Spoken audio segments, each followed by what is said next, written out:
nakaukit magpakailanman sa aking palad ang iyong pangalan.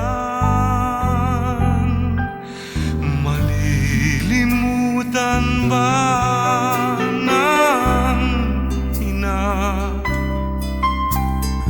ang anak na galing sa kanya? Sanggol sa kanyang sinapupunan, paano niyang matatalikdan? Ngunit kahit na malimutan ng ina ang anak niyang tangan, hindi kita malilimutan, kailan may di pababayaan. Hindi kita malilimutan, kailan may di pababayaan.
Pababayaan.